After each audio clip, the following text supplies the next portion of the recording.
कल मैंने बताया था अल्लाह के नबी ने जब जन्नत में झांक कर देखा तो जन्नत में सबसे ज्यादा गरीब फकीरों मिस्कीनों को देखा और जहन्नम में झांक कर देखा तो सबसे ज्यादा औरतों को देखा। मेरे भाइयों अंदाजा लगाइए, या अय्युहल्लज़ीना आमनुस्तईनु बिस्सब्रि वस्सलाह, नमाज एक माँ की तरह है। जिस तरह बच्चा माँ की गोद में आ जाता है तो अपने आप को महफूज समझता है, ऐसी बड़ी से बड़ी मुसीबतें जब हमारे और आपके ऊपर आए तो हम नमाज में मसरूफ हो जाएं। यकीन नहीं आता तो सुनो, इब्राहिम अलैहिस्सलाम अपनी बीवी सारा के साथ, सारा हाजरा तो दूसरी है, सारा पहले थी, पहली बीवी कौन है? सारा। सारा के साथ जा रहे हैं और जालिम बादशाह के मुल्क में घुस जाते हैं। उस मुल्क को क्रॉस करना चाहते हैं। जालिम बादशाह के वजीरों ने लोगों को बताया, बादशाह को बताया, एक आदमी है, उसके साथ एक औरत है और बड़ी खूबसूरत है। बादशाह ने कहा अच्छा खूबसूरत है, कहां? बुला के लाओ। इब्राहिम और सारा बुला कर लाए गए। बादशाह ने पूछा ये तुम्हारी कौन है? इब्राहिम अलैहिस्सलाम ने फरमाया ये मेरी बहन है।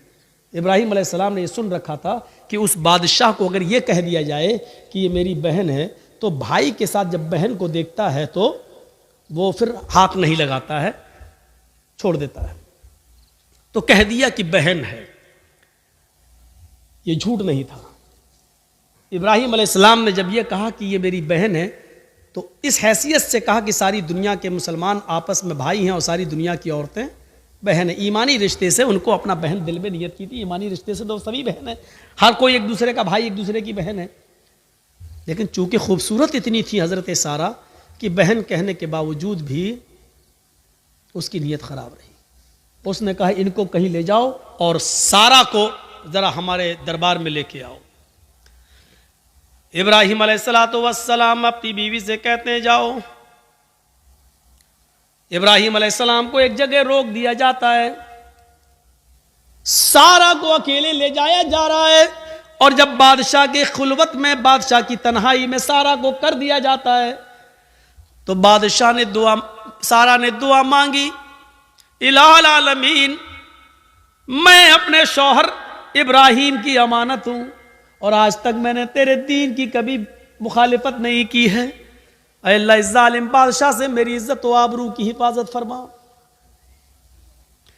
ये कहकर बादशाह ने जब उस सारा के ऊपर अपना हाथ बढ़ाया तो सारा की दुआ रंग लाई और सीने के पास आते आते हाथ रुक गया। न आगे बढ़ रहा है, न पीछे हट रहा है, न नीचे हो रहा है, न ऊपर जा रहा है, यहीं पर आकर शल हो जाता है। जैसे ये सारा अलैहिस्सलाम है और ये उनके सीने का हिस्सा है, ऐसे उस पर पकड़ के हाथ मारा, ये बस यहां पर रुक गया। अब न आगे बढ़ रहा, न पीछे हट रहा, न इधर हो रहा, न इधर हो रहा। चीख कर कहता है सारा तेरे पास कोई खुदाई ताकत है जो मेरे हाथ को मजबूती के साथ पकड़े हुए है? अल्लाह से दुआ कर, मैं वादा करता हूं कि मैं तुझे हाथ नहीं लगाऊंगा।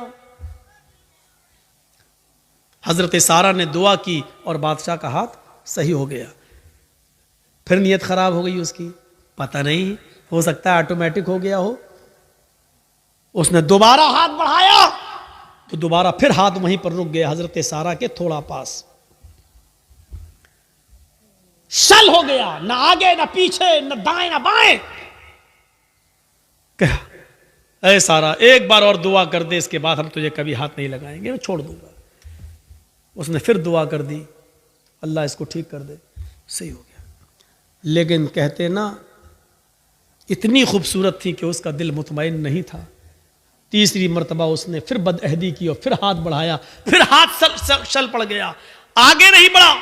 कहता है कि मैं कसम खाता हूं अपने रब की, जिसको वो रब मानता था, मैं अपने माबूद की, अपने खुदा की कसम खा के कहता हूं अब हाथ नहीं लगाऊंगा, मुझे आखिरी बार माफ कर दे और दुआ कर।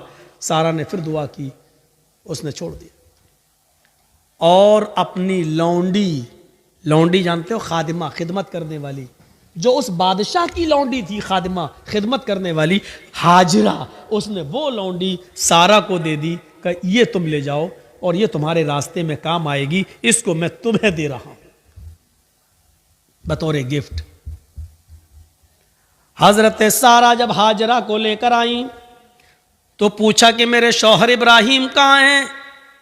बादशाह की पुलिस, बादशाह की फौज जब हजरत सारा को इब्राहिम अलैहिस्सलाम के पास लेकर गए तो हजरत सारा क्या देखती है कि इब्राहिम अलैहिस्सलाम नमाज में मसरूफ हैं, नमाज पढ़ रहे हैं। मुस्लिम शरीफ की हदीस है, वो नमाज में मसरूफ है, नमाज पढ़ रहे हैं और नमाजी में ये दुआ कर रहे हैं कि अल्लाह मेरी बीवी की हिफाजत फरमा, अल्लाह मेरी बीवी की हिफाजत फरमा, अल्लाह जालिम बादशाह के जुल्म से हमारी बीवी को बचा ले। नमाज में मसरूफ हैं।